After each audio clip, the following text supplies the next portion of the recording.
오늘 성막 세 번째입니다. 세 번째, 제목은 성막입니다. 자, 읽겠습니다. 26장 전체예요, 본문이.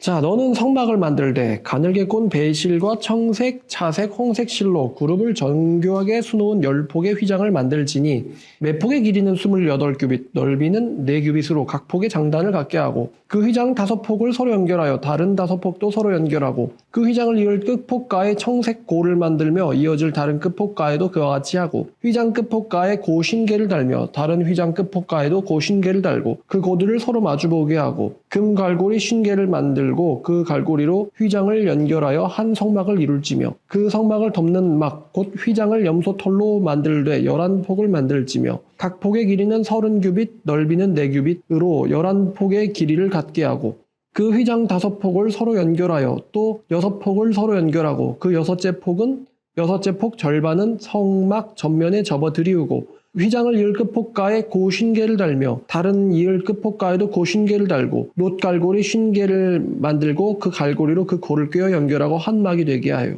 그 막 곧 휘장의 나머지 반폭은 성막 뒤에 늘어뜨리고 막 곧 휘장의 길이에 남은 것은 이쪽에 한 규빗 저쪽에 한 규빗 성막 좌우 양쪽에 덮어 늘어뜨리고 붉은 물들인 순양의 가죽으로 막의 덮개를 만들고 해달의 가죽으로 그 윗덮개를 만들지니라. 너는 조각목으로 성막을 위하여 널판을 만들어 세우되 각 판의 길이는 10규빗, 넓이는 한 규빗 반으로 하고 각 판에 2촉씩 내어 서로 연결하게 하되 너는 성막 널판을 다 그와 같이 하라.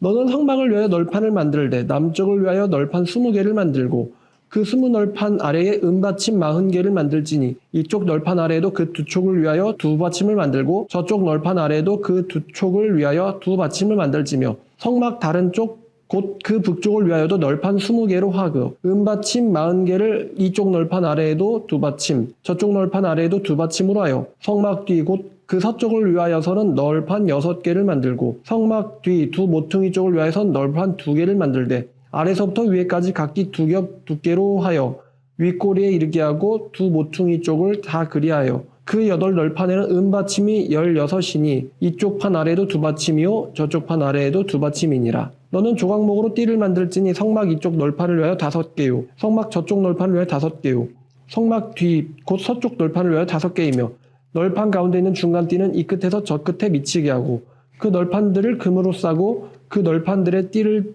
꿰 금고리를 만들고 그 띠를 금으로 싸라. 너는 산에서 보인 양식대로 성막을 세울지니라. 너는 청색, 자색, 홍색 실과 가늘게 꼰 배실로 짜서 휘장을 만들고 그 위에 그룹들을 정교하게 수놓아서 금 갈고리를 4기둥 위에 늘어뜨리되 4기둥을 조각목으로 만들고 금으로 싸서 4은받침 위에 돌지며 그 휘장을 갈고리 아래에 늘어뜨린 후에 증거궤를 그 휘장 안에 들여놓으라. 그 휘장이 너를 위하여 성소와 지성소를 구분하리라. 너는 지성소에 있는 증거궤 위에 속죄소를 두고 그 휘장 바깥 북쪽에 상을 놓고 남쪽에 등장대를 놓아 상을 마주하게 할지며 청색, 자색, 홍색과 가늘게 꼰 배실로 수놓아 짜서 성막 문을 위하여 휘장을 만들고 그 휘장 문을 위하여 기둥 5을 조각목으로 만들어 금으로 싸고 그 갈고리도 금으로 만들지며 또 그 기둥을 위하여 받침 5개를 놋으로 부어 만들지니라.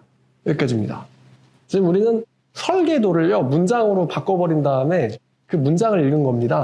여러분 설계도를 그림으로 그려주면 얼마나 좋겠어요? 근데 만약에 그림으로 그려가지고 성경 말씀을 전달한다 그러면은 서로 그림을 다르게 그릴 거 아닙니까? 그러면 이제 우리가 성경을 읽다 갑자기 그림이 나오겠죠? 성경책에. 그러니까 하나님께서 이 모든 것을 문자로 말씀해 주신 이유는 정확한 전달을 위해서입니다. 근데 이제 정확한 전달인데 이게 참 우리가 어려운 용어들이 자꾸 나와가지고요 헷갈려요. 지금 우리가 오늘 배우고자 하는 것은 큰 성막이라고 하는 거대한 이 뜰이 있죠. 이 뜰, 세마포로 쌓여있는 이 뜰 안에 한가운데에 이제 드디어 이제 이 성막이 우리가 지난 시간에 배운 여호와의 법궤, 그다음에 떡상, 분향단, 그다음에 그 메노라, 금초대 이렇게 나왔었는데 이제 그것이 들어가는 그 성막에 대해서 지금 오늘 사실 그 성막의 구조를 설명하고 있는 거거든요. 이게 사실 이게 메인이에요. 증거궤를 덮고 있는 지붕 같은 거죠. 증거궤를 덮고 있는 지붕 같은 거.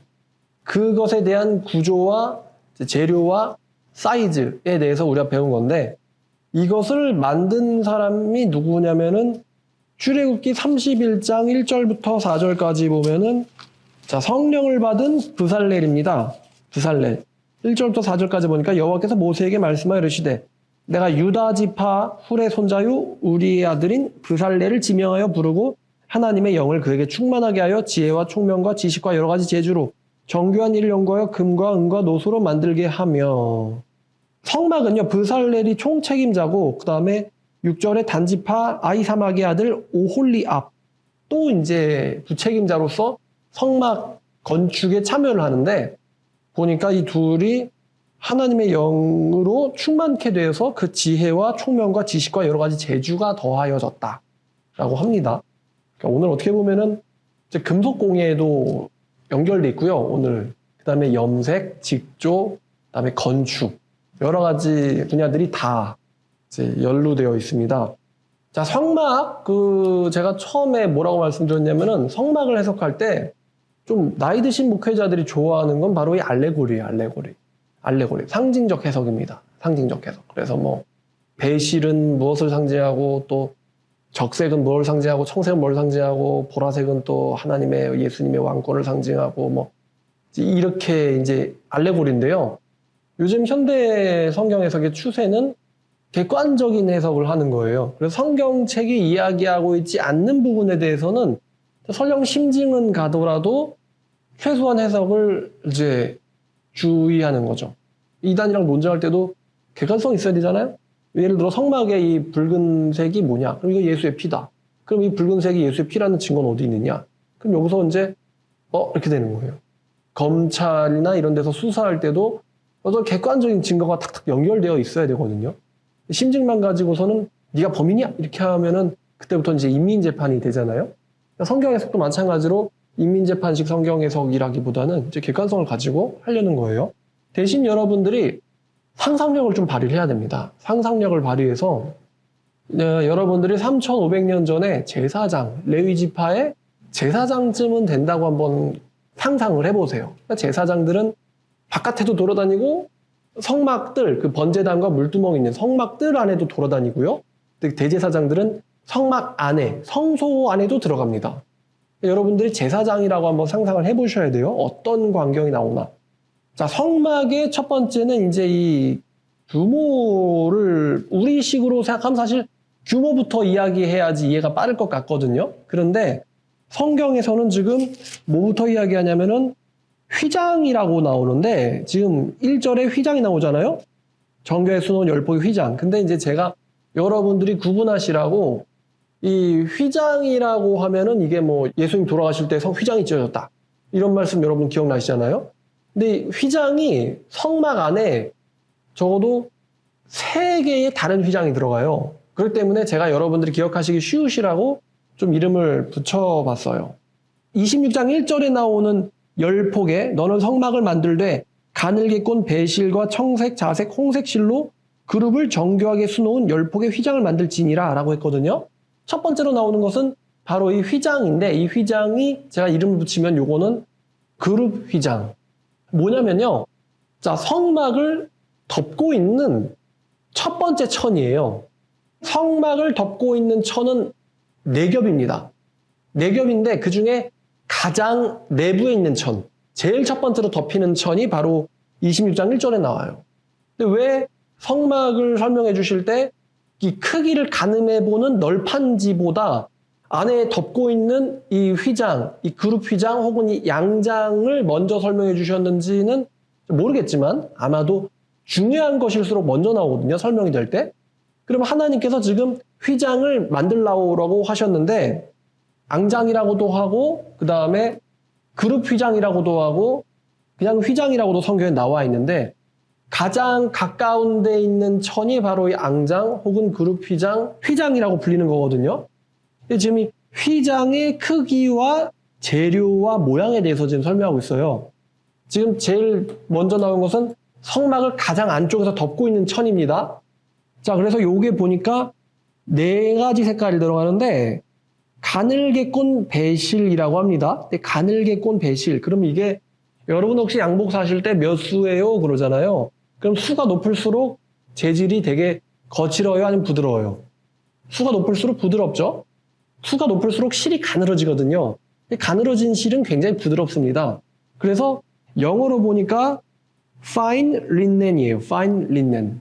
fine twisted linen. 자, 그래서 가늘게 fine gold, fine linen. 그럼 굉장히 부드러운 세마포, 여러분 린넨 소재의 옷 아시죠? 굉장히 부드러운 실로 이루어진 이 세마포 린넨 소재의 실과 또 청색 실과, 청색은 파란색이죠. 파란색 실과 그 다음에 홍색 실과 그 다음에 자색 실, 자주색 실이 사용되고 있거든요. 그 지금 청색, 자색, 홍색 실 이 네 가지 색깔이 다 사용되고 있습니다. 백적청자, 무슨 그릇 이름 같죠? 백적청자. 백색, 적색, 청색, 자색. 하얀색, 파란색, 빨간색, 그다음에 자주색. 이렇게 네 가지 색깔이 사용되고 있는데요. 여러분 이 네 가지 색깔로 천을 만든 다음에 그 천에 뭐가 수놓아져 있냐면은 그룹이 수놓아져 있습니다. 이 그룹은 뭐냐면은 케루빔이라고, 히브리어에서는 케루빔인데 우리나라 성경에서는 그대로 고유명사이기 때문에 그룹이라고 번역을 했어요. 근데 다음번 번역에서는 케루빔이라고 해주면 좀 더 좋을 것 같아요. 한번 생각해 보세요. 백적, 청, 자색 네 가지 색깔의 실로 직조된 천사들이 수놓아진 천입니다. 어떤 색일까요? 백적, 청자. 아무래도 밝은색 톤은 좀 아니죠? 백적, 청자니까. 약간 물어봤는데 좀 이제 짙은 보라색이 되지 않을까 싶어요. 원래는 연보라라고 하는데 백적청자. 연보라라고 하는데 지금 굉장히 성막 내부는 밝을까요? 어두워요? 어둡잖아요? 그러니까 어두운 보라색 느낌이 날 것 같아요. 거기에 이제 천사들이 수놓아져 있다고 합니다. 자, 근데 이 사이즈는 이럽니다. 사이즈가 매 폭의 길이는 28규빗, 그 다음에 넓이는 4규빗이라고 하거든요. 자, 근데 매 폭의 길이는 28규빗. 자, 여러분 이거 기억해 두셔야 돼요. 28규빗. 그럼 규빗이 0.45m입니다. 그러니까 45cm. 그럼 45cm 곱하기 28 하면은 사실 딱 안 나오잖아요. 그래서 이제 제가 이따가 쉽게 이것을 설명을 해 드릴 거예요. 근데 지금 먼저 이 천에 지금 수놓아진 게 뭐냐면은 바로 이 케루빔이라고 그랬어요. 그럼 케루빔, 그 다음에 굉장히 어두운 보랏빛의 천. 이게 지금 뭘 상징하냐면은 성막은 지금 하나님이 계신 곳을 우리에게 지금 모델링을 해서 보여주고 있는 거예요. 성막이라는 곳은 하나님이 계신 천국을, 그러니까 하나님이 우주보다 높으시죠? 여러분 우주를 딱 보면 우주가 무슨 색입니까? 우주가 하얀색이에요? 아니면 어두운 색이에요? 밤에 우주를 보면 우주는 어두운 색이란 말입니다. 그래서 하나님이 계신 우주보다 더 높은 천국을 모델링해서 보여주는 것이 바로 이 성막이에요. 또한 이 성막은 하나님이 거하시는 장소예요. 그렇기 때문에 천국에 대한 지상의 모델링이 바로 이 성막입니다. 천국에 대한 지상의 모델링이 바로 성막이에요. 자, 이 성막에는 첫 번째 안쪽 겹에는 이 네 가지 색실을 수놓아져 사용되었고, 그리고 천에 뭐가 수놓아졌냐면 케루빔이 새겨져 있다고 했어요. 수놓아졌다고 했어요. 근데 나중에 이제 여러분들에게 소개해드릴 게 바로 성소와 지성소를 나누는 휘장이 있거든요. 성소와 지성소. 그러면 제가 지금 첫 번째 천을 설명했잖아요. 첫 번째 안을 내부를 넘는 천이 있고 휘장이라는 거에. 그 다음에 이 내부 공간 내에서도 지성소와 성소를 구분하는 휘장이 있어요. 근데 여기 휘장이랑, 그러니까 성소와 지성소를 구분하는 휘장이랑 그 다음에 성막 전체를 덮고 있는 휘장. 그렇지만 이 전체를 덮지만 여기면, 위에면, 여기면, 그다음 뒷면 덮지만 앞쪽은 이 천이 아닙니다. 앞쪽은 또 다른 휘장이에요. 그러니까 입구 부분. 근데 이 두 휘장, 전체를 덮는 휘장이랑 성소와 지성소를 나누는 휘장, 여기에 새겨져 있는 건 그룹이, 여기에만 뭐가 있냐면 그룹이 새겨져 있어요. 그러니까 어떻게 여러분이 이해하시면 되냐면요. 이 비읍자 있잖아요, 비읍자. 비읍자가 이제 이렇게, 이 비읍자가 이렇게 누워있는 형태예요. 비읍자가 누워있는 형태로 바로 그룹이 그려져 있다는 거예요. 위에서 봤을 때. 자, 그러면은 여러분 지성소 가장 거룩한 지성소의 사방에는 뭐가 있습니까? 지성소의 사방에 뭐가 있어요? 그룹이 있죠? 그 다음에 여러분이 제사장이라고 생각해 보세요. 제사장은 맨 앞에 문에 해당하는 휘장을 열고는 성소를 들어갈 수가 있습니다. 근데 문에 해당하는 휘장에는 그룹이 없어요. 그러면 이제 제사장이 들어갈 수 있는 데는 바로 이제 여기까지거든요. 여기까지는 제사장이 들어갈 수 있는 거예요. 그러니까 이쪽 면도 그룹이 있고 성소와 지성소를 나누는 여기에도 그룹이 있고 그다음에 이쪽 면에도 그룹이 있어요. 천장에도 그룹이 있고요. 그러니까 한쪽 면에만 그룹이 없습니다. 여호와가 계신 지성소는 그룹으로 쌓여 있고요. 자, 이게 어디에서 이게 개념이 왔냐면은 가장 이 케루빔이라고 그룹이라고 하는 단어가 처음으로 사용된 곳이 창세기입니다. 창세기 3장을 가시면 창세기 3장 이 마지막 절 아담이 쫓겨나간 이야기거든요. 자, 쫓겨나간 여기에 3장 24절을 보면은 이같이 하나님께서 그 사람을 쫓아내시고는 에덴 동산 동쪽에 그룹들과 두루 도는 불칼을 두어 생명나무의 길을 지키게 하시니라. 그러니까 이 에덴 동산을 둘러싸고 있는 게 또 그룹들이었어요. 그죠? 에덴 동산을 왜 둘러쌌겠어요? 그룹들이. 쫓겨난 아담이나 아담의 자손들이 에덴 동산으로 도로 들어가려고 하면은 어떻게 돼요? 죽인다는 거예요. 죽는다는 거예요. 자, 그래서 이 케루빔이 창세기 3장 24절에서 처음으로 나오는데 이 여기서 케루빔이 여기서도 그룹이잖아요. 아담과 그의 자손들이 생명나무 열매를 먹지 못하도록 지키는 경고의 의미로서 천사들이 에덴을 지키고 있었어요.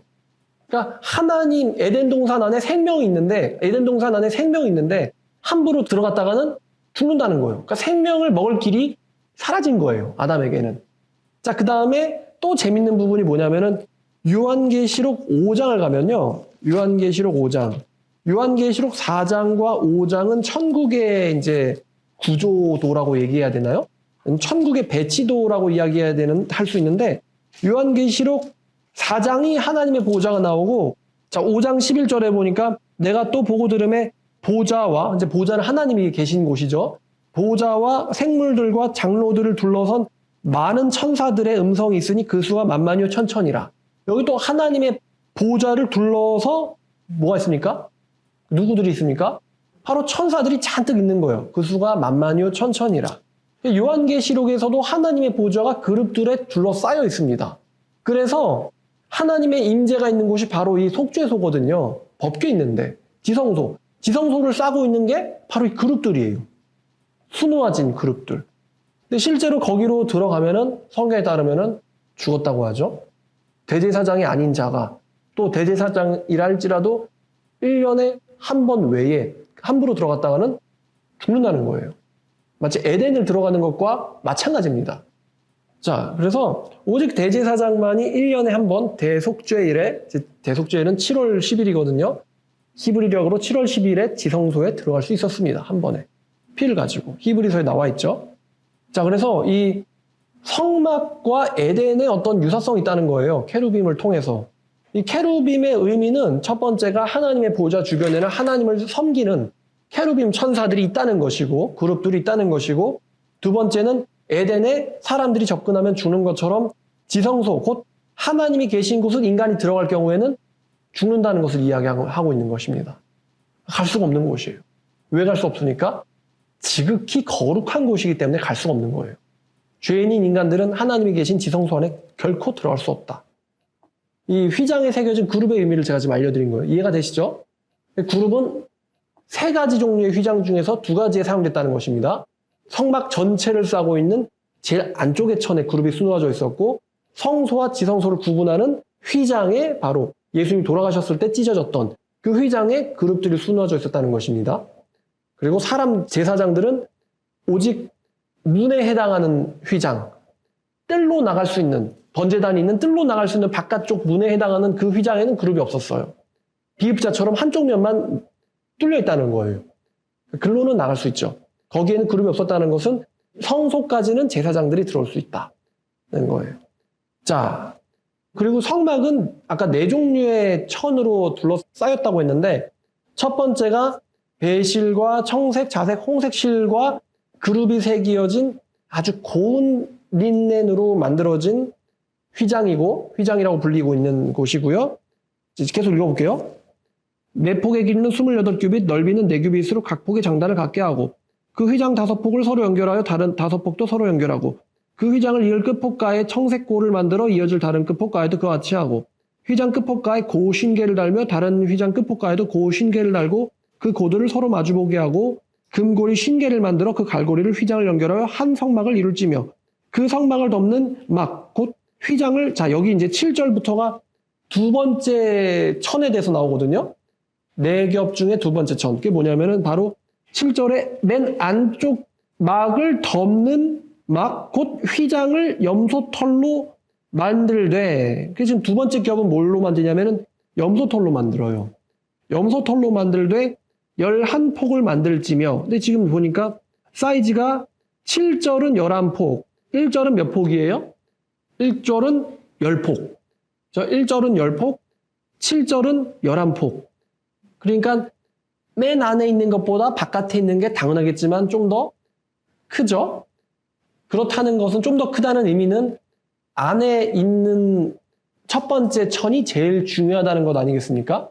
제일 중요하기 때문에 제일 지켜져야 되는 것이고 그래서 제일 먼저 26장 1절에 나온 거예요. 안에 있는 천이. 자, 그래서 이제 두 번째 천은 염소털로 만들되 11폭을 만들지며 각 폭의 길이도 또 달라요. 1절에 첫 번째, 제일 안에 있는 그 어두운 천은 2절 보니까 28규빗이 길이거든요. 28규빗이 길인데 8절의 두 번째 천의 길이는 30규빗이에요. 그러니까 폭도 한 폭이 더 크고 규빗도 2규빗이 더 깁니다. 넓이는 4규빗, 넓이는 똑같아요. 2절에도 넓이는 4규빗이 나오니까요. 넓이는 4규빗으로 11폭의 길이를 갖게 하고 그 휘장 5폭을 서로 연결하고 또 6폭을 서로 연결하고 여섯째 폭 절반은 성막 전면에 접어들이우고 휘장을 이을 끝폭가에도 고신계를 달며 다른 이을 끝폭가에도 고신계를 달고 놋 갈고리 신계를 만들고 그 갈고리로 그 고를 꿰어 연결하여 한 막이 되게 하고 그 막 곧 휘장의 나머지 반폭은 성막 뒤에 늘어뜨리고 막 곧 휘장의 길이와 남은 것은 이쪽에 한 규빗 저쪽에 한 규빗씩 성막 좌우 양쪽에 덮어 늘어뜨리고 14절에 이제 세 번째 천이 뭐냐면은 붉은 물들인 순양의 가죽이 나옵니다. 근데 얘는 사이즈가 없어요. 붉게 물들인 순양의 가죽으로 막의 덮개를 만들고 얘는 세 번째 겹이에요. 그 다음에 네 번째 겹이 해달의 가죽으로 그 윗덮개를 만들지니라. 그래서 첫째, 둘째, 셋째, 넷째 천이 나왔어요. 첫째는 세마포, 파인 린넨이고요. 두 번째는 염소털 혹은 염소가죽. 그 다음에 세 번째는 양가죽이죠. 붉게 물들인 양가죽, 숫양의 가죽. 그 다음에 네 번째는 해달의 가죽입니다. 해달인지 수달인지 돌고래인지 이게 좀 불분명하다고 해요. 자, 그럼 붉게 물들인 숫양의 가죽 하면은 사실은 이제 예수님을 사실 연상하네요. 순양과 붉게 물들인 그러니까 피와 양이거든요. 어린 양이 예수님이시기 때문에. 자, 그러면 이제 지금부터가 이제 성막의 구조를 이제 뼈대에 해당하는 프레임에 해당하는 것들을 이제 나오는데요. 자, 15절. 너는 조각목으로 성막을 위해 널판을 만들어 세우되. 자, 지금 이제 널판이 나왔습니다. 이게 이제 사실 정확한 성막의 규모가 되는 거예요. 각 판의 길이는 10규빗. 자, 널판을 만드는데 각 판의 길이가 사실상 높이에 해당하거든요. 길이는 10규빗, 넓이는 1규빗 반으로 만들어라 그랬어요. 높이가 10규빗, 이 폭이 1규빗 반의 널빤지. 굉장히 길다란 어떤 기둥같이 느껴지겠죠? 이 널빤지를 만드는데 이 널판지의 아래쪽에는 두 촉을 내어서 서로 연결하게 하는데 성막 널판을 전부 다 촉을 내어서 연결해라. 맨 아래쪽에는 어딘가 끼울 수 있게 되었단 말이에요. 그러니까 이 10규빗이라는 것은 이게 높이에 해당한다고 했거든요. 성막의 높이. 그러면은 한 규빗이 0.4, 45cm니까 45cm인데 10규빗이에요. 그러면 높이가 어떻게 되죠? 0.45 곱하기 10이죠? 그럼 얼마예요? 높이가 4.5m. 그죠? 그러니까 천장 높이가 얼만큼이라는 거예요? 4.5m라는 거예요. 자, 높이가 나왔어요? 높이는 10규빗. 그다음에 넓이는 1규빗 반이 되게 하는데 이 1규빗 반이 되는 거를 아래다가 어떤 걸 수 있게 만들라는 거예요. 자, 그다음에 너는 성막을 위하여 널판을 만들 때 남쪽을 위하여 널판을 20개를 만들고 남쪽을 위해서는 20개를 만들고 또한 20절을 보니까 북쪽을 위해서도 널판 20개를 만들고 라고 나와 있어요. 자, 높이는 10규빗이었어요. 넓이는 1규빗 반이었어요. 근데 계산하기가 이제 1규빗 반이 제가 계산했는데 대략 한 67에서 68cm 정도? 67에서 68cm 정도인데 이게 1규빗 반이에요. 근데 1규빗 반짜리를 몇 개를 만들려면은 20개. 20개를 이어 붙이는 거예요. 이게 이제 성막의 길이가 되는 거예요. 그래서 어느 정도냐면은 자, 어느 정도냐면요. 봐봐요. 1.5규빗짜리를 20개를 붙이는 거예요. 한번 그럼 계산해 볼까요? 1.5규빗을 20개를 붙이는 거예요. 근데 각 규빗은 67cm인데 이거는 복잡하니까 나중에 계산하기로 하고 1.5규빗짜리를 20개를 붙이는 거예요. 자, 그러면 1.5 곱하기 20 하면은 얼마죠? 1.5규빗 곱하기 20 하면은 30규빗이죠? 30규빗. 그러면 여러분이 지금 이제 뭘 알아냈냐면은 자, 얘는 높이가 얼마예요? 높이가 4.5죠? 그러니까 높이가 10규빗이잖아요? 4.5m.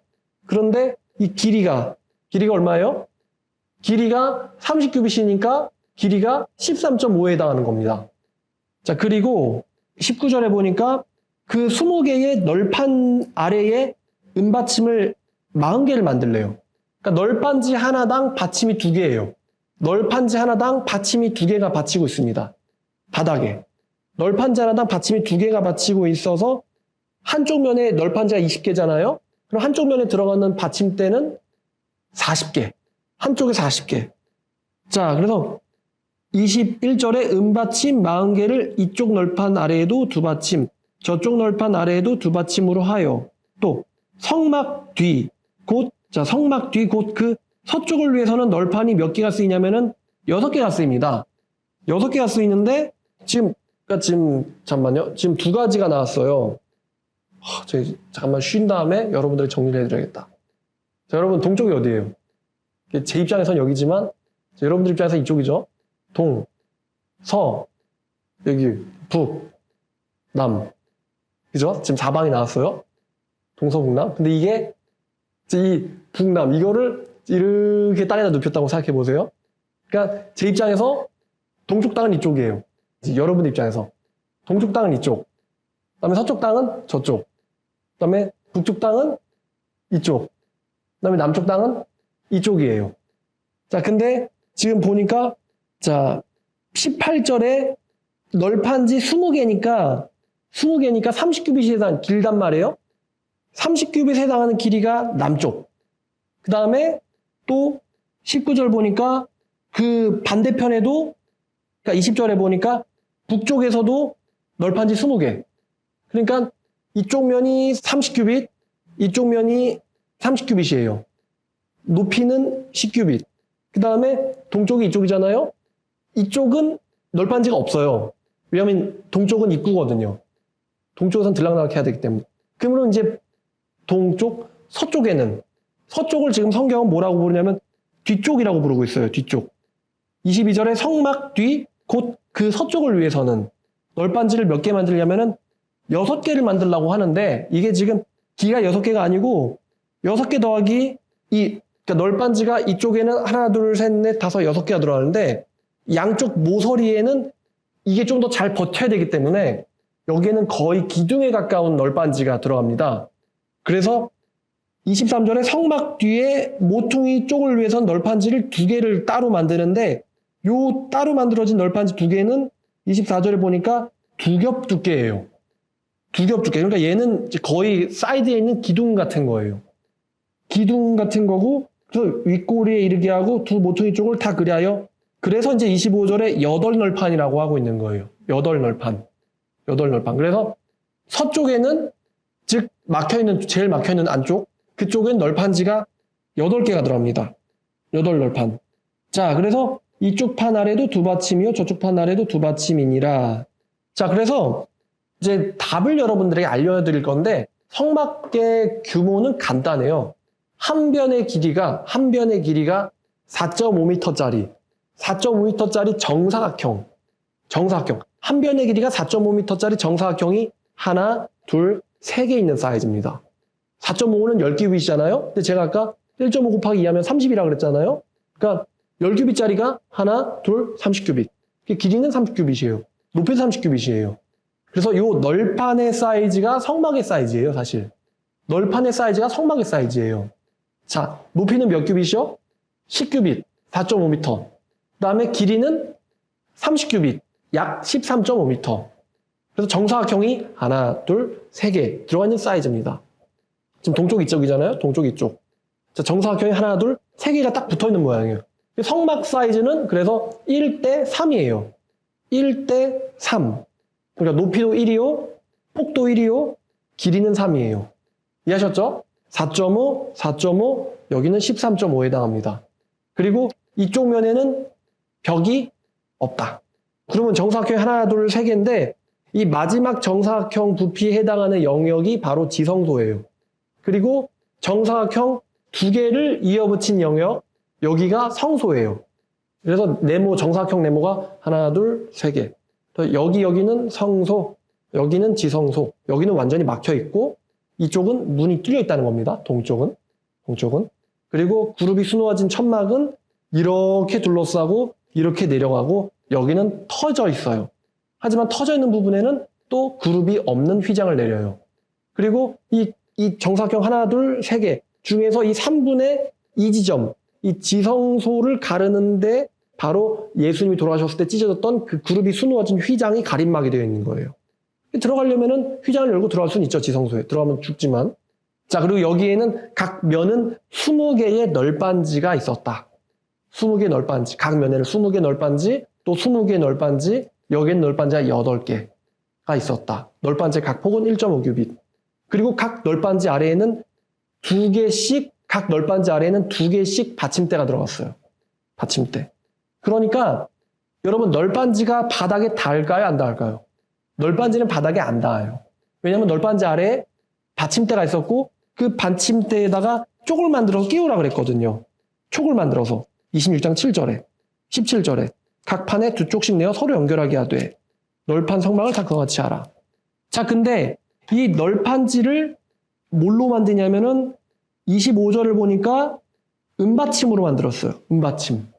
그러니까 성막에 있는 모든 널판들은 다 은받침이 버티고 서 있어요. 은받침.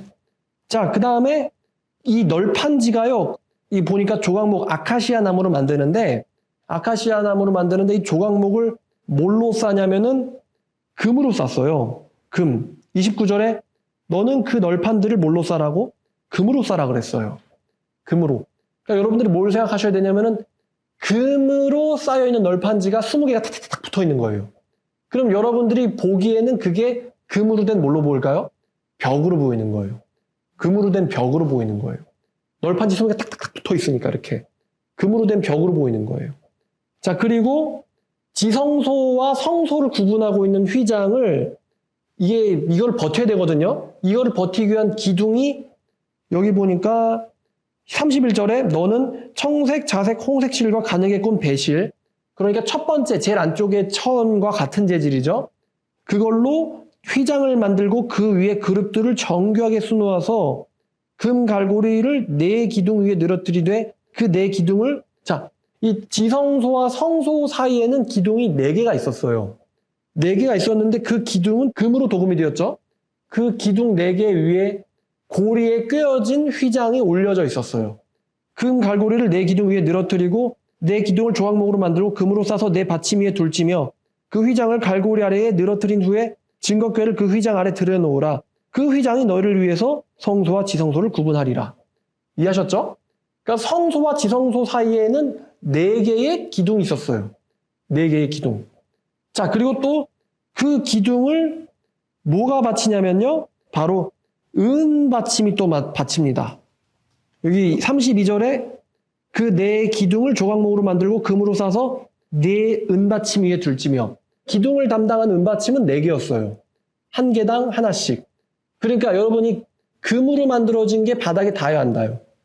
얘도 바닥에 안 닿습니다. 그러니까 금으로 된 것은 바닥에 안 닿아요. 은이 대신 닿아요, 은이. 자, 그 다음에 여러분이 지금 이제 어디로 나가야 되냐면 이제 성소에서 바깥으로 나가야 되는데 자, 바깥으로 나가는데도 그 막이 막혀 있거든요. 36절에 청색, 자색, 홍색 실로 가는 게 꼰 배실로 수노와 짜서 성막 문을 위하여 휘장을 만들고 문을 대체하는 휘장을 만들어라. 근데 여기에는 그룹이 나와 있지가 않아요. 그런데 재밌는 것은 그 휘장문을 위하여 기둥, 얘는 이번엔 5개거든요. 5개를 조각모로 만들며 금으로 싸고, 이 기둥도 금으로 만들어집니다. 그런데 그 갈고리도 금으로 만들지며 또 그 기둥을 위하여 받침 5개를 만들되 얘는 뭘로 만들어요? 노수로 만듭니다. 성막 구조물 안에서 노시 유일하게 여기서만 나와요. 그러니까 어디냐면은 뜰에 위치한 기둥이 바닥에 닿지 않도록 하는 받침이 바로 노시예요. 노. 자, 어느 정도 이해가 되셨나요? 자, 그럼 이제 제가 아까 휘장 이야기를 하다가 당황하면서 구조물로 넘어갔잖아요. 자, 이 휘장의 사이즈를 보면은 제일 안쪽 휘장이 색깔이 뭐라고요? 백적청자. 백적청자. 백색, 빨간색, 파란색, 자주색. 백적청자.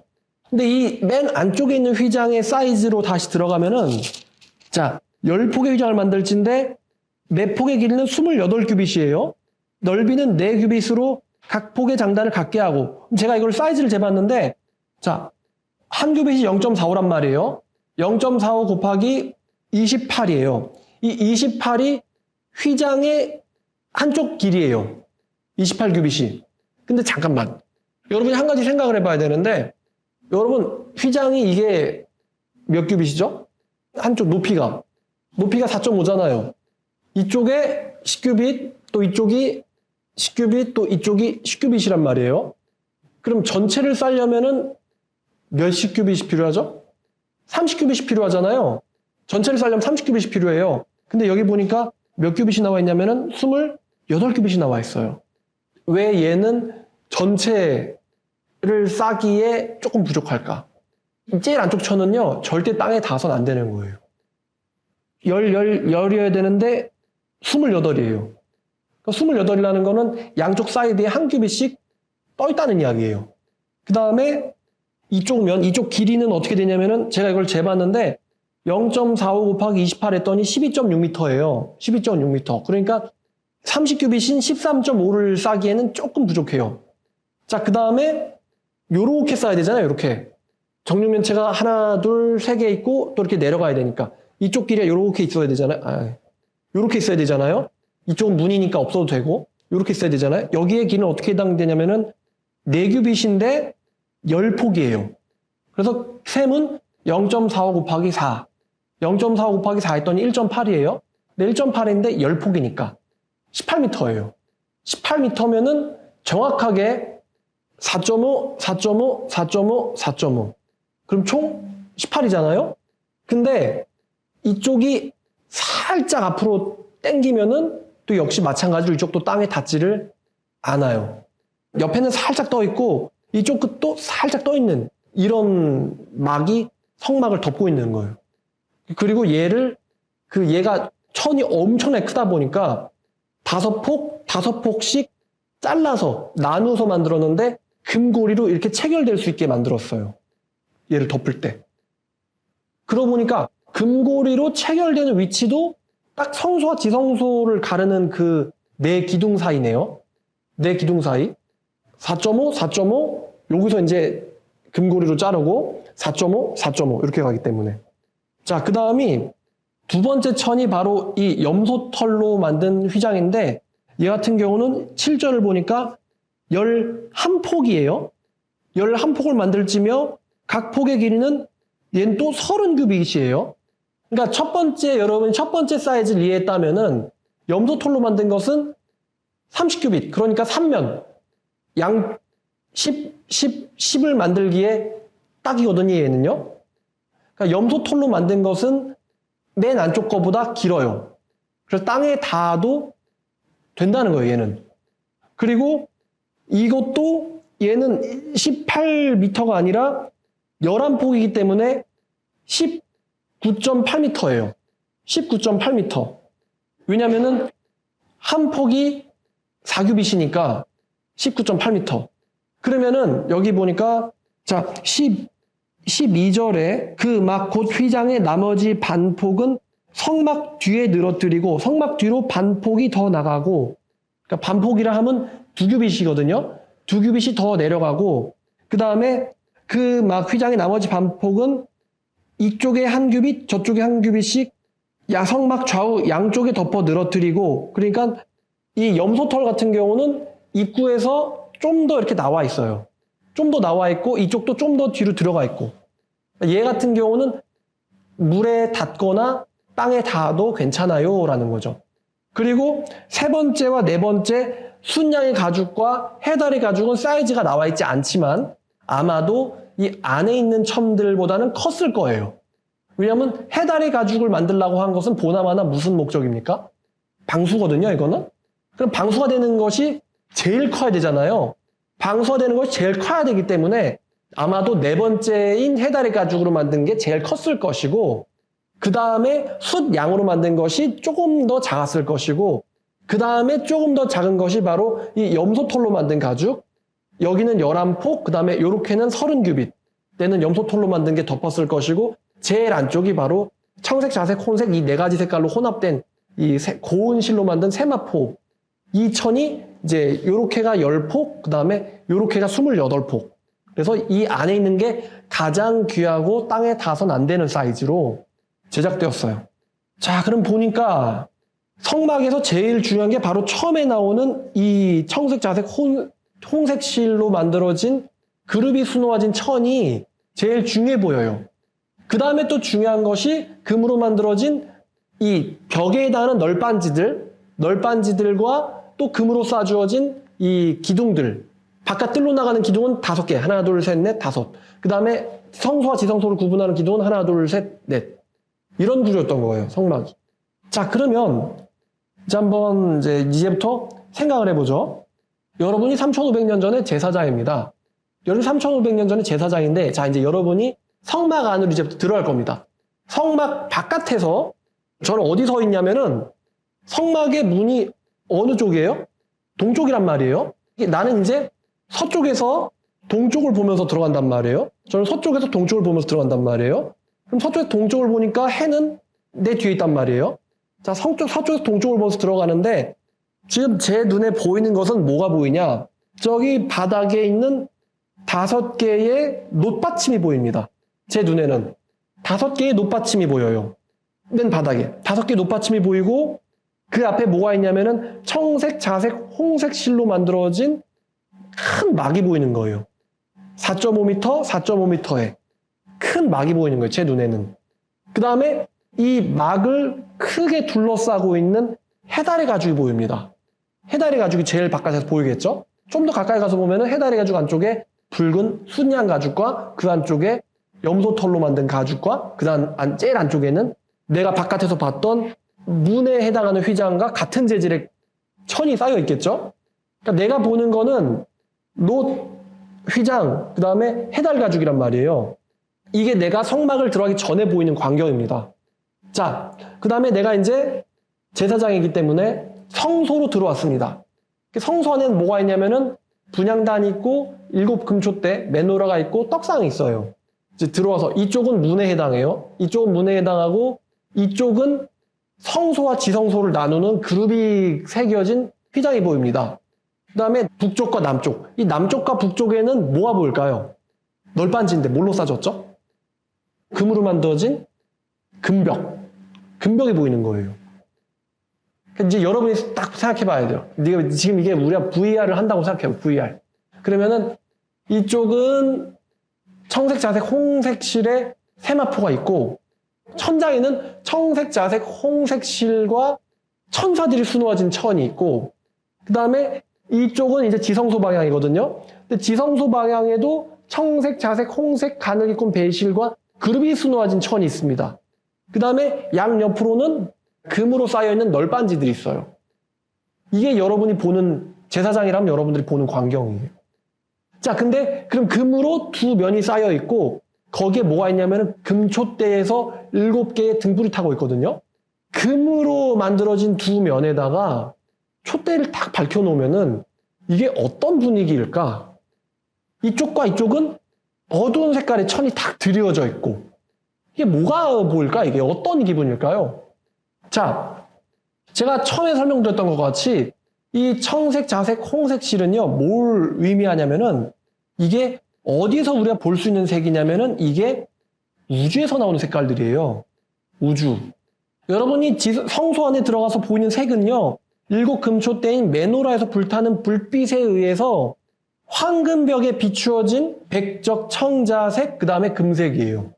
금색 기둥과 금색 벽과 금색 벽과 그 다음에 어두운 휘장들, 백적 청자색, 그 다음에 천사들과 천사들 이렇게 보이는 거예요. 그리고 입구는 동쪽. 그래서 성막에서 나오면은 동쪽이고 성막으로 들어갈 때는 동쪽을 등지고 들어가겠죠? 태양을 등진다는 의미예요. 태양을 등지고 들어간다. 그럼 여러분이 한번 생각해보세요. 여러분이 아침에, 이른 아침에 성막에 들어가서 불을 점검했어요. 나올 땐 동쪽이니까 태양이 보이고 성막으로 들어갈 때는 태양을 등지고 들어가야 돼요. 이게 무슨 의미일까? 자, 결론은 이제 이렇습니다. 성막은요, 하나님의 창조 세계에 대한 축소적인 모델이에요. 그래서 즉 성막이라는 것은 하나님의 창조의 축소판이에요. 그리고 성막 내부는 소우주와도 같아요. 성막에 쓰여지는 모든 재료를 보면은 하나님께서 창조하신 물질 세계의 탁월함을 사실 나타내고 있어요. 탁월함과 아름다움. 여러분들이 제사장이라면 여러분들이 보고 있는 광경은 금색 벽과 우주와 천사들입니다. 그리고 은은한 불빛들이죠. 황금색 벽에 반사되고 있는. 백색 색깔은 빛을 의미하고 적색과 청색과 자색은 우주에서 나오는 색깔들입니다. 여러분 별 보면 이제 빨간색 빛을 내는 별도 있고 파란색 빛을 내는 별도 있고 보라색 빛을 내는 성운들도 있어요. 그리고 거기에는 천사들이 있다는 것입니다. 하나님이 창조하신 창조 세계를 나타냅니다. 그리고 금색 벽을 떠받치고 있는 금속은 바로 은이죠. 은. 은 받침들이 여러분들 눈에 보이는 거예요. 그럼 반사되겠죠? 반짝반짝. 바닥은 은색이고 벽은 금색이고 위에는 우주가 있고 이 아름다운 린넨 천과 귀한 기금속들은 하나님의 창조 세계의 완벽을 사실 나타내고 있어요. 완벽함. 근데 이 성막이 어디 설치됩니까, 여러분? 지금 성막이 놓여있는 공간이 어디예요? 이스라엘 백성들이 40년 동안 돌아다녔던데 광야거든요. 여러분 광야는 뭡니까? 혼돈과 무질서거든요. 혼돈과 무질서 속의 질서입니다, 이게. 혼돈과 무질서 속에 창조의 완벽한 질서를 나타내요. 그 안에 누가 계시냐? 바로 하나님이 계신 거예요. 그래서 따라서 성막이요, 하나님이 창조하신 세상이 원래 이랬어야 돼라는 것을 우리에게 나타내 주는 거예요. 여러분이 바깥으로 나가면 광야지만 성소 안으로 들어오면은 우주가 보인단 말이에요. 하나님이 창조하신 우주가. 그래서 성막 속에 이 아름다운, 지금 여러분이 구조를 보셨지만 굉장히 탁탁탁탁 맞아 들어간단 말이에요. 촉과 널판지들과 받침들 맞아 들어간단 말이에요. 그것들은 혼탁하고 악이 가득한 세상 가운데서 하나님의 아름다운 창조의 이상적 세계를 보는 심상을 제사장들한테 불러일으킵니다. 금과 은과 휘황찬란한 천들. 그래서 제사장들이요, 성막 속에서 뭘 느끼냐면 아름다움을 느껴요. 아름다움을 느껴요. 바깥은 광야이지만 성막 안에 들어오면 하나님 만드신 완벽한 창조세가 있단 말이에요.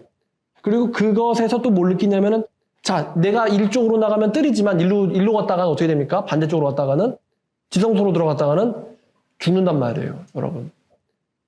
지성소 같은 경우는 양쪽 면이 금벽이고 이쪽 벽이 휘장, 이쪽 면이 또 휘장이겠죠. 지성소도 그럼 죽는단 말이에요.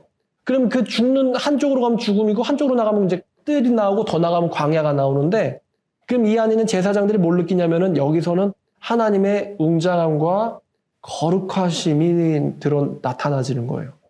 제사장들이 느끼는 감정은 이 분향단에서 타오르는 향내, 그 다음에 어둠 속에서 비춰지는 이 메노라의 불빛들과 그게 금벽에 반사됐을 때 그 은은함.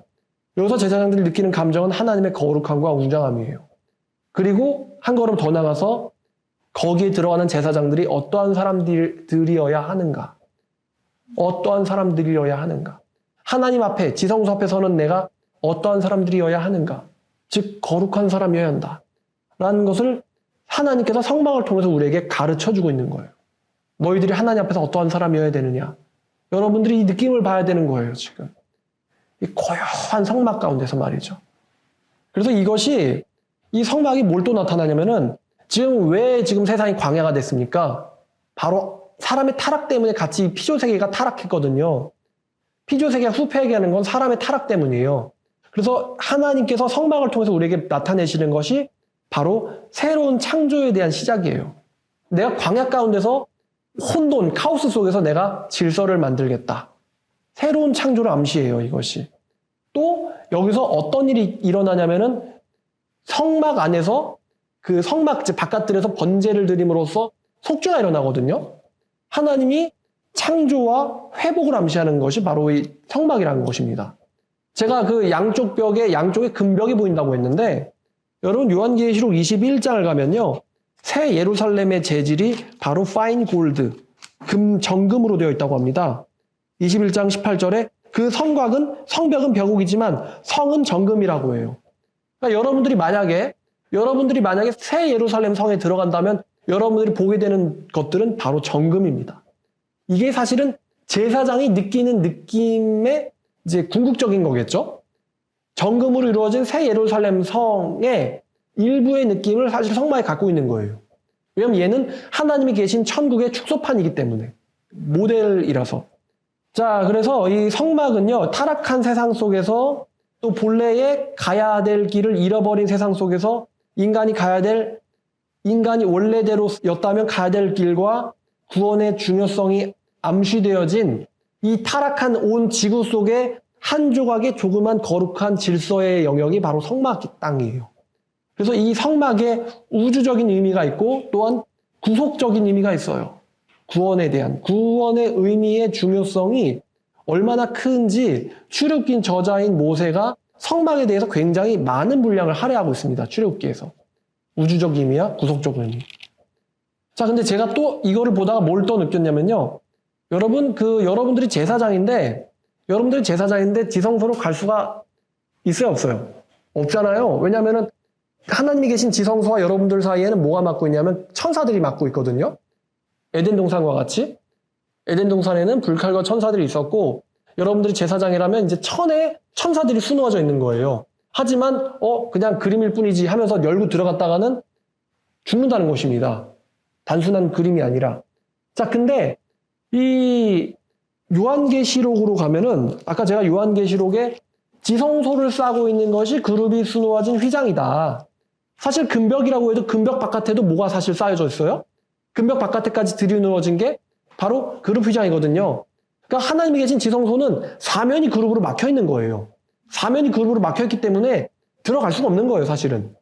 사실 성소, 제사장들이 들어가는 성소도 2면은 황금벽이고 한 면은 휘장이지만 사실 이 황금벽 바깥쪽에도 뭐가 있어요? 그룹이 있단 말이에요. 그래서 아무나 성소에 들어가면 또 안 되겠죠? 제사장만 갈 수 있죠? 근데 요한계시록 4장을 가면은 요한계시록 5장의 11절에 아까 하나님의 보좌에 생물들과 장로들을 둘러싼 많은 천사가 있으니 그 수가 만만요 천천이라고 했는데 요한계시록의 구조에서는 지금 제가 요한계시록을 설명할 때 4장 4절에 24보좌가 있단 말이에요. 그럼 왜 24보좌냐면은 유대인들을 대표하는 12장로들과 이방인들을 대표하는 12장로들에 더해져가지고 24장로라고 얘기했던 거예요. 즉 24장로는 누구를 상징하냐면은 성도들을 상징하거든요. 성도들. 근데 요한계시록 구조를 보면은 하나님의 보좌와 천천만만의 천사들 안에 24장로가 있어요. 그러니까 성막에서는 케루빔 바깥에 제사장들이 있는데 성막에서는 케루빔들 바깥에 제사장들이 있는데 요한계시록에서는 케루빔들, 천사들 안에 24장로가 있습니다. 그 안에 하나님의 보좌가 있고요. 그럼 이것이 무엇이냐?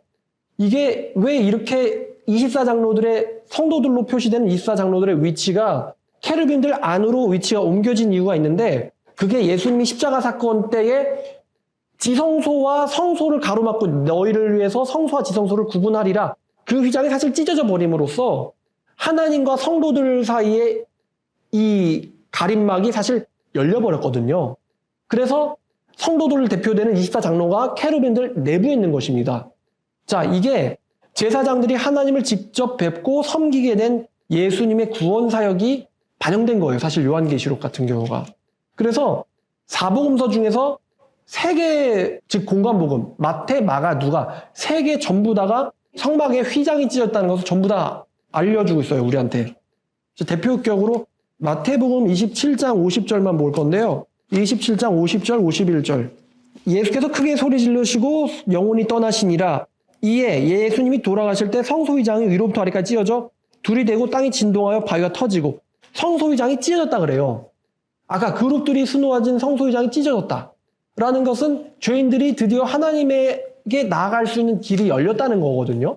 그리고 히브리서 10장 19절과 20절을 보면 히브리서 10장 19절과 20절을 보면 자, 그러므로 형제들아 우리가 예수의 피를 힘입어 성소에 들어갈 담력을 얻었나니 여기서 성소는 이제 드디어 지성소입니다. 그 길은 우리를 위하여 휘장 가운데로 열어놓으신 새로운 살 길이요 휘장은 그의 육체니라. 히브리서 기자도 예수의 죽으심으로 우리와 지성소 사이에 우리와 하나님 사이를 가로막고 있던 그 그룹 천사들로 수놓아진 휘장이 찢어졌다라고 얘기하고 있습니다. 또한 이제 자 요한계시록 22장 3절과 4절을 보면요. 3절과 4절. 자, 다시는 저주가 없으며 하나님과 그 어린 양의 보좌가 그 가운데 있으리니 그의 종들이 그를 섬기며 그의 얼굴을 볼 것이요. 그의 종들이 하나님의 얼굴을 볼 거라고 합니다. 하나님의 얼굴을 볼 것이며 그의 이름도 그들의 이마에 있으리라. 하나님의 이름도 그들의 이마에 있으리라. 요한계시록에서 하나님과 제사장들 사이로 가로막고 있는 이 막이 없어요, 사실. 종들이 하나님의 얼굴을 뵙고 섬긴다. 하나님의 이름도 그들의 이마에 있으리라. 라고 나와 있습니다. 자, 그러면 이제 정리합니다, 여러분. 성막은 사실은요, 요한계시록의 천상 구조도를 지상에서 나타낸 거예요. 요한계시록의 천상 구조도를 지상에서 나타낸 거예요. 그래서 모세가 삼가 4개 산에서 보이던 양식대로 지어라 그랬거든요. 산에 보이던 대로 양식을 따라 지어라 그랬는데 똑같은 것을 사실 누가 봤냐면은 이 사도 요한도 본 거예요. 근데 모세가 보던 것은 케루빔들에 의해서 가로막힌 성막이었다면은 요한이 본 것은 장로들이 직접 하나님을 뵙고 섬기는 모습이었어요. 그래서 비슷한데 약간 달랐단 말입니다. 그래서 요한계시록과 성막이 굉장히 사실은 똑같아요. 천상 구조를 성막은 하나님이 계신, 하나님이 거하시는 이 천상 구조를 나타내고 있어요. 그 다음에 성막과 에덴 동산 안에 사실 생명이 있거든요. 근데 그 생명을 그룹들이 취하지 못하도록 막고 있었어요. 마찬가지로 하나님 안에 생명이 있는데 그 생명으로 제사장들이 갈 수가 사실 없었어요. 제사장들이 허락받은 것은 성소까지만 가는 거였죠. 거기서 촛대와 떡상과 또 분향단을 섬기는 거였어요. 자, 그 다음에 성막과 또 우주를 생각해보죠. 성막이 나타내고 있는 그 백적 청자, 색실과 케루빈들은 하나님이 원래대로 만드셨어야 할 이 창조 세계를 상징합니다. 그래서 성막 내부는 사실은 자그만 우주예요. 여러분들이 광야에서 한밤중에 하늘을 쳐다보는 것과 여러분들이 성소 안에서 주위와 천장을 둘러본 것과 사실은 같은 느낌이라는 것입니다. 불빛은 오직 메노라에서 퍼지는 은은한 불빛밖에 없어요. 황금벽에 반사되는. 그리고 바닥에는 은들이 반짝반짝거리죠. 은받침들이. 이쪽에는 노받침들이지만. 근데 또 이런 말이 있더라고요. 여호와께로 가까운 것은 금, 여호와께로부터 먼 것일수록 조금 금보다는 노수로 들어가는 거예요. 그래서 제사장들이 왔다 갔다 하는 문은 노수로 되어 있고 대제사장이 왔다 갔다 하는 문은 은받침으로 되어 있어요. 자, 그 다음에 또 성막이 뭘 상징합니까? 또 성막은 하나님의 집이라는 것입니다. 하나님이 거하시는 집이에요. 다윗이 말했던 것처럼 내 집은 왕궁에 있는데 하나님의 집은 저기 텐트 안에 있다 이러거든요. 그래서 하나님이 거하시는 집입니다. 성막이라는 것은. 그래서 천국을 상징하죠. 성막은. 천국을 상징하고 또 우주를 상징하고 또 에덴을 상징한다는 것입니다. 그래서 요한계시록 가는 거예요. 그래서 이 성막은 또 뭡니까? 다 보면은 이렇게 꼽았다 뺐다 할 수 있게 돼 있죠. 받침들이. 그 다음에 널빤지들은요. 5개의 고리들에 의해서 3면이 고정돼 있거든요. 쓰러지지 않도록. 3면이 고정돼 있고 이 4겹의 천들. 맨 안쪽에는 살짝 바닥은 닿지 않는 천. 그 다음에는 바닥엔 닿아도 되지만 염소털. 그 다음엔 덕인 양가죽, 빨간 양가죽. 그 다음에 맨 바깥에서는 이 덕인 해달의 가죽이거든요. 이렇게 해서 딱 이렇게 보호를 받고 있는 곳인데 아무리 바깥에 비바람이 몰아쳐도 내부는 이렇게 돼 있는 거예요. 자, 이곳인데 이것을 다 지금 보면은 떡상도 채를 깼거든요. 그 다음에 법궤도 채를 깼단 말이에요. 그러니까 다 사실은 5개 고리를 빼고 널판지 뽑고 그다음에 텐트 걷고 그다음에 떡상 이거 들고 하면은 이게 이동식 하나님의 집이거든요. 그러니까 이동식 하나님의 집 또한 이동식 하나님의 성전입니다. 제가 오늘 이거 보면서 야, 이 금으로 싼 널빤지가 몇 개야? 20개, 20개. 그 다음에 6개, 그 다음 좀 더 두꺼운 게 2개. 그 다음에 기둥이 4개, 또 바깥쪽 기둥은 5개. 이 무게가 얼마야, 이걸? 그죠? 근데 얘네들이 이거를 광에서 자, 이동! 그러면 이제 제사장들이 곰곰이 생각해 봤어요. 내가 만약에 이거를 나르는 일을 하는 제사장이라면은 이게 고생일까? 아니면은 꿀직업일까? 고민해 봤어요. 얘네들은 그럼 이걸 나르기만 하면은 이제 돈 받아먹고 산단 말이야? 그러니까 이동! 그러면은 이제 바로 막, 아, 또 가야 돼? 이럴까요? 아니면은 자, 드디어 그만 놀아도 되고 일할 시간이다! 이럴까요? 제사장은 쭉 와가지고 이걸 어떤 사람들이냐면은 민수기 7장을 가면요. 이게 사실 가장 오래된 인간이 남겨놓은 기록 중에서 가장 오래된 사실 이삿짐 센터 같은 겁니다. 이게 이삿짐 센터. 그래서 7장 8절을 보니까요. 자, 므라리 자손들에게는 그들의 직임대로 자 보니까 5절에 그들에게서 받아 레위인들에게 주었다 그러거든요. 레위인들에게 주어서 각기 직임대로 회막 봉사에 쓰게 하라 그랬는데 자 므라리 자손들이 그들의 직임대로 수레 넷과 소 8마리를 주고 수레 넷과 소 8마리라는 건 수레 한 대당 소가 2마리씩 붙었다는 소리예요. 여기다가 이제 레위 애들이 이거를 날랐단 말이에요. 야 뽑아가지고 빨리 실어! 그러면 다 싣고 접어! 그럼 접고 기물들 올려! 그럼 기물들 올리고 그러면 다시 재조립할 때 대충 조립할까요? 그대로 조립해야 되잖아요. 지형만 위치만 바뀌어졌지 일단은 은받침 쫙 깔고 그다음에 널판지들 딱딱딱 끼우고 고 세운 그다음에 이제 이 막을 4겹을 탁 해야 되거든요. 그럼 제가 또 고민이 지성소에 대제사장이 아니고 들어가면 죽잖아. 그러면 얘네들이 지성소에 안 들어가고 이걸 어떻게 해체했을까? 이게 첫 번째 질문이에요. 지성소를 들어가지 않고 어떻게 이것을 해체했을까?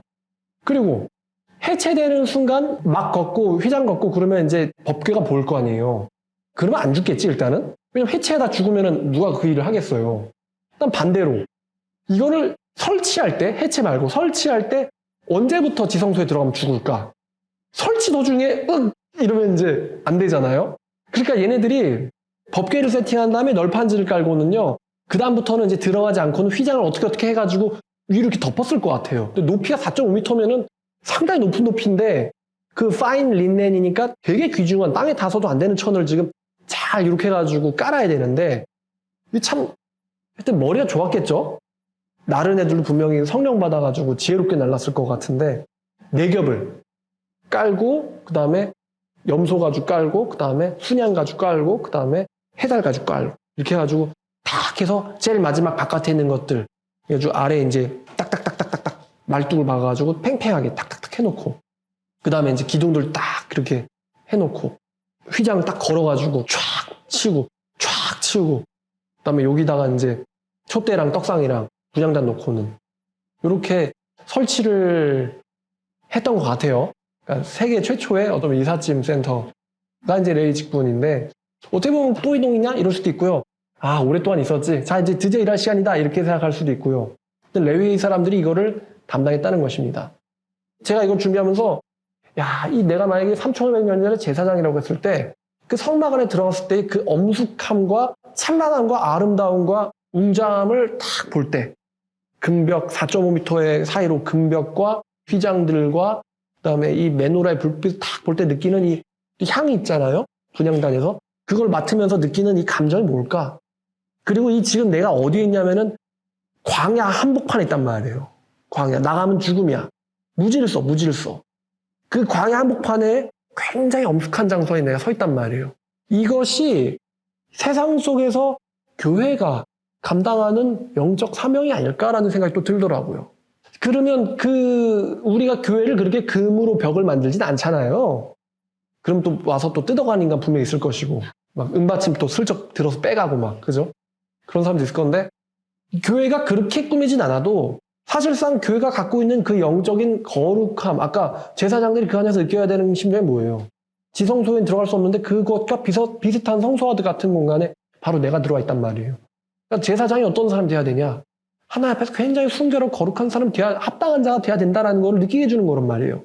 이 떡상의 떡과 분향단의 향기를 맡으면서 또 메노라의 그 보고 맡고 먹는 거 보여주면서 내가 어떠한 사람이어야 되느냐? 그럼 마찬가지로 교회 안에 있는 바로 우리들이, 성도들이 하나님 앞에서 어떤 사람이 돼야 될까? 지금 이제 위에는 캄캄한, 그러나 그룹들이 수놓아진 천이 탁 있고 거기를 촛불빛이 쫙, 등잔불빛이 쫙 비치고 있는 것을 여러분들이 생각을 해보세요. 거기서 여러분들이 가져야 될 태도가 무엇이냐? 이거를 우리들에게 가르쳐주는 게 바로 성막이라는 것입니다. 우리가 어떠해야 하는지. 내가 거룩하니 너희도 거룩할지어다. 여기 오면 고요한데 바깥에 나가면 빨리 짐승들 잡아가지고 얘네들 속죄 제사 드려줘야 되고. 오늘 성막 여기까지 하겠습니다. 시청해주셔서 감사합니다.